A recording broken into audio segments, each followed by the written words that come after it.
Over the last month or so, I've received a lot of questions from CDL drivers about the SAP process.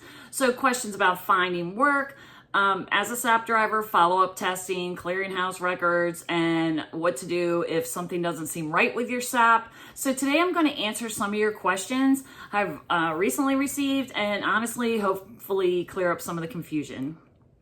And if we haven't met, my name's Cindy Athey. I'm a DOT qualified SAP, and I help CDL drivers as well as other safety-sensitive workers understand the SAP process and make their way back to work after a DOT violation. So if you're trying to figure out the clearinghouse, return to duty, or follow-up testing, or what happens next, you're in the right place. So let's jump into the first question. Question number 1, I've completed the SAP process, but nobody will hire me. Where do I start? This is probably one of the most common questions I receive. And first, I don't want you to assume just because one company said no, they're all going to say no, because that's not the truth. You will find work. You just have to be patient. It takes patience and persistence. Different companies have different hiring policies. So some companies are going to want to see some time since the violation, where others are willing to hire sooner.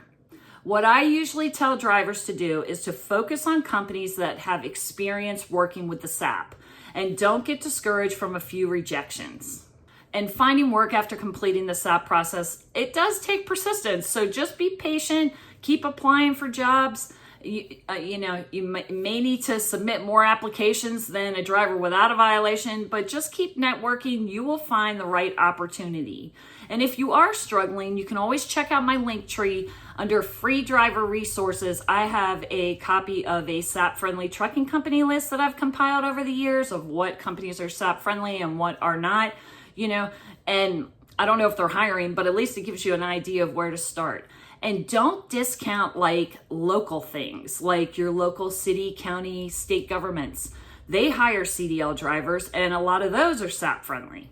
So I've worked with drivers that have successfully returned to work after completing the SAP process. So don't assume your career is over because you've hit a few roadblocks. You'll be fine. Just keep moving forward. The right opportunity is out there for you. Now, question number 2, my employer doesn't want to comply with follow-up testing. What should I do? This can definitely cause a lot of anxiety, right? And frustration because you want to complete step 6.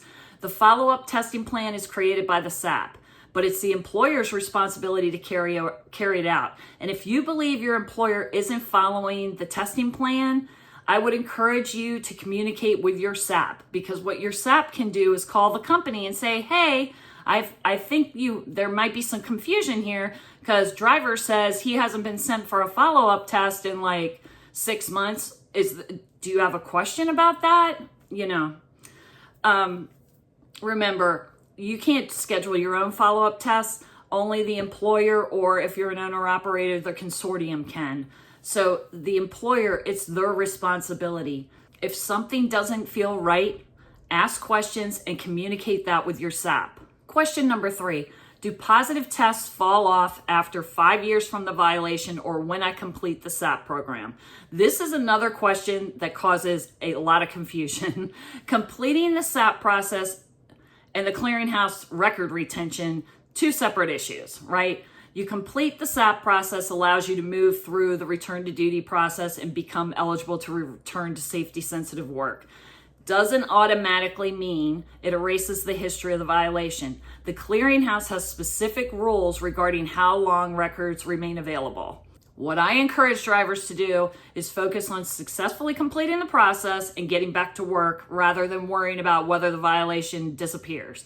Because the DOT rule is it's 5 years from the date of the violation or when you complete the return to duty steps, whichever's longer. So it's gonna be a while. So just move forward. It will fall off, because I have heard that from drivers too, so, which is always great to hear. So just hang in there. Question number 4, can a company still see a failed drug test after 5 years? This is related sort of to the previous question and depends on specific circumstances. What I tell drivers is this: employers are often more interested in seeing that you've completed the process, followed through with the requirements, and taken responsibility than they are in hearing excuses, right? So focus on what you can control today. Just complete the process. stay compliant, build a good work history, and move forward. Next question, how do I know when step 6 is completed? I get this one a lot too. The follow-up testing plan is designed to be unpredictable. Many drivers ask, how many tests do I have left? Or I only had to do 6, right? The reality is that SAPs create the plan and communicate that to the employer or the consortium. It's a DOT regulation that information, the length of the plan and the number of tests on the plan, are not communicated to the driver. So your employer will know, the SAP will know, but the SAP does not get any follow-up testing results. The employer maintains that part of the record. Once follow-up testing is completed, the employer will go in the clearinghouse, put in the end date, and it'll check off step 6. And remember, follow-up testing plans are between 1 and 5 years with a minimum of 6 follow-up tests in that first year back return to duty. Another question, do I need to send proof of every follow-up test to my SAP? No. We don't need that. The SAP does not get drug testing records. That's maintained by the employer or the DER, which is called the Designated Employer Representative at the company. Okay, and then here's one about the SAP. My SAP seems unethical or unqualified. What should I do? Okay, not every disagreement with a SAP is acting improperly, right? Because the SAP is the gatekeeper and the main goal of the SAP is public safety. If you are concerned about their credentials or professionalism, communication or lack of ethics or something, you have the right to ask questions. In fact, you have the right to look at the licensing board that they're with, and you can file a complaint, as well as the clearinghouse now has a complaint section where you can put in a complaint if your SAP isn't communicating with you, isn't forwarding the follow-up paperwork to the employer in a timely manner, things like that.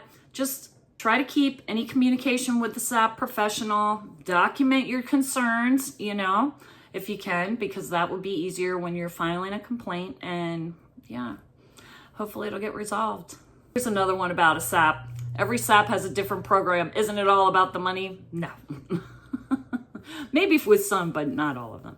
Anyways, the DOT regulations are the same regardless of which SAP you use, right? But not all SAPs are the same. That's why I always tell people to do their homework. You want to find one that's receptive, knows the process, can effectively do paperwork quickly, and case management, which means getting that follow-up paperwork to your employer or consortium in a timely manner. So what can vary is how SAPs structure their practices. The fees may vary. Scheduling may differ. The procedures, the office procedures may differ, and communication styles may differ, right? So you need to find a good fit. But the federal requirements, they do not change. A good SAP should be able to explain why they are making their recommendation and how that recommendation reflects or relates to your specific situation. You should understand what's being asked of you and why. And before we wrap up, I want to remind you that if you are currently going through the SAP process, you're not alone. I know it can feel frustrating. I know it's very confusing, and sometimes I feel like nobody is giving you a straight answer. But thousands of drivers complete this process every year and get back to work, and they move forward one little step at a time. If you found this video helpful, I'd appreciate it if you consider subscribing to the channel. I try to make videos weekly. I got a little off track, but work was busy. But typically, I try to post weekly, covering the SAP process, clearinghouse questions, drug testing, return to duty kind of questions, and practical tips for you so that you can get through this process with less stress. And if you ever have a question you'd like me to answer in a future video, please drop it down in the comments. I read every comment, and your question may become the next video. So thanks for watching. Stay safe out there, and I'll see you in the next one.